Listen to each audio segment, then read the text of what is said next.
80 साला खातून पर दहशतगर्दी का मुकदमा, काशिफ अब्बासी ने बड़े बड़ों को आईना दिखा दिया। एक निजी चैनल के प्रोग्राम में गुफ्तगू करते हुए सीनियर सहाफी काशिफ अब्बासी का कहना था कि मैं आज आपको एक खातून की कहानी सुनाना चाहता हूँ। उस खातून का नाम रोशन बीबी है। उनकी उम्र 80 साल है। उनका जुर्म सियासी एहतजाज करना है और उन पर दहशतगर्दी की दफा लगाई गई है। उनको गिरफ्तार किया गया और सोने पर सुहागा ये है कि एक जज ने उनका जिस्मानी रिमांड भी दे दिया है और उनको जेल भेज दिया गया है। काशिफ अब्बासी ने कहा कि इस मुल्क में 80 साल की खवातीन के साथ ये हो रहा है।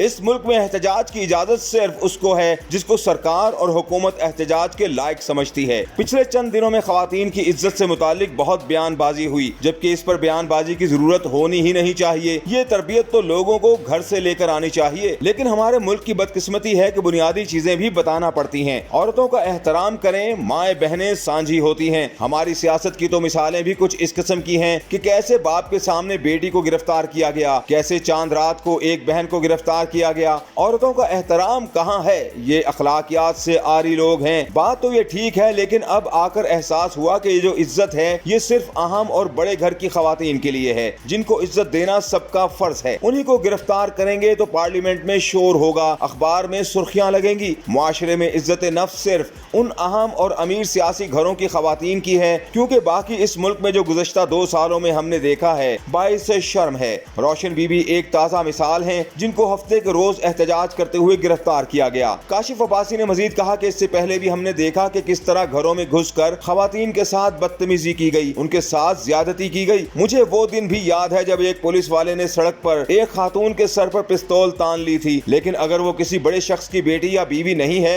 तो कोई कुछ नहीं कहता। अगर रोशन बीबी भी किसी अहम आदमी की माँ या बहन होती तो मुल्क में अखलाकियात के दर्स चल रहे होते। औरत और खुसूसन माओं के दर्जों के हवाले से दर्जनों प्रेस कॉन्फ्रेंसेस होती। कोई किसी को चीख चीख कर बेगैरत कह रहा होता, कोई ताना दे रहा होता कि अगर लड़ना है तो मर्दों से आकर लड़ो। लेकिन इस मामले पर अजीब सा सन्नाटा है शहर इक़्तिदार में और कमाल सी खामोशी है, क्योंकि वो हमारी माँ बहन नहीं है।